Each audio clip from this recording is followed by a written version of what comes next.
Monsieur, pourquoi vous êtes à cette journée de...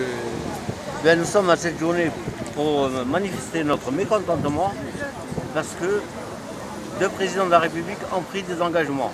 C'est-à-dire reconnaître le drame des harkis et réparer ce drame. Donc nous on est là pour réclamer... Mais c'est quoi les harkis? Les harkis, ce sont des anciens soldats de l'armée française. Oui. Mais malheureusement, l'armée française, on a abandonné quelques-uns en Algérie, elle en a abandonné 150 000. Donc l'histoire des harkis est donc liée à l'histoire de l'Algérie et de la France. Voilà, elle est liée à la guerre d'Algérie. Par tradition, certains qui ont fait la guerre 39-45, qui ont permis la libération de la France et l'indépendance de la France, parce que les Américains, c'est-à-dire le couple anglo-saxon, anglais-américain, voulaient se partitionner la France grâce à ces gens-là qui sont venus d'Afrique. C'est-à-dire les harkis. Les harkis et d'autres Algériens, bien entendu, il y avait des Maliens, tout ça. La France, elle était indépendante. Par suite, par tradition, les harkis ont fait la guerre d'Algérie, ils ont fait l'Indochine, l'Algérie. Et en 1962, malheureusement, l'État français a pris des mesures d'abandon des harkis, notamment par des télégrammes. Et vous pouvez combien le 12 mai 1962, par Pierre Messmer, qui disait qu'il faut abandonner les harkis. Monsieur, comment vous estimez les nombres des harkis en ce moment en France à combien de... À l'arrivée des harkis, ils étaient à peu près 15 000 familles. Oui. Maintenant, avec les enfants et tout, on estime à plus d'1 million le nombre de harkis. Donc vous êtes une puissance électorale. On est une puissance électorale. D'ailleurs, à ce sujet, demain, Nicolas Sarkozy a annoncé sa venue aux Invalides lors de la journée d'hommage aux harkis. Du coup, François Hollande, président de la République, lui a emboîté le pas. Marine Le Pen, de même. Jean-Françoà Copé. Donc tous de la droite. Donc, il y a la droite. C'est la droite. C'est la droite et l'extrême droite en fait. La droite, la gauche, tout le monde est à la course, à la pêche aux voix. Et ils nous prennent pour des sardines encore. Nous ne sommes pas des sardines. Voilà. Et quels sont vos souhaits? Quels sont nos souhaits? C'est que l'État français reconnaisse sa responsabilité dans l'abandon des harkis, que ce soit inscrit dans le marbre de la loi, que les députés à l'Assemblée nationale se lèvent pour se mettre debout pour applaudir les harkis. Et on veut aussitôt une loi de réparation.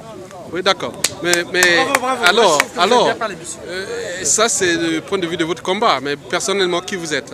Moi, je suis porte-parole du Comité national des gens des harkis. Je suis président d'une association au camp de Bias. Le camp de Bias, c'est un camp de harkis qui existe encore.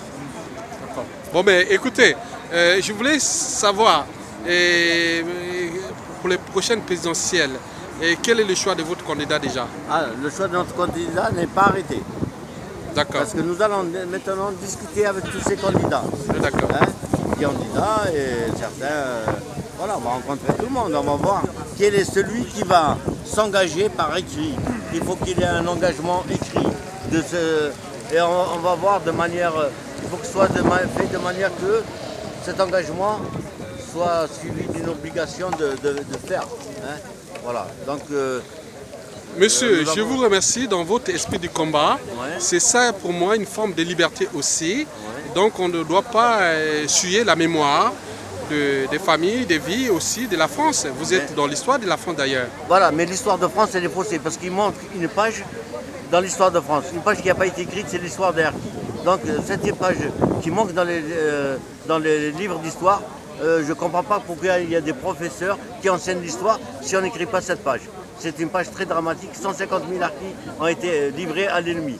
Un pays qui livre ses soldats à l'ennemi n'est pas... bon. Voilà, merci beaucoup. Merci beaucoup. Donc l'histoire d'harkis peut aussi toucher l'histoire du Congo-Brazzaville.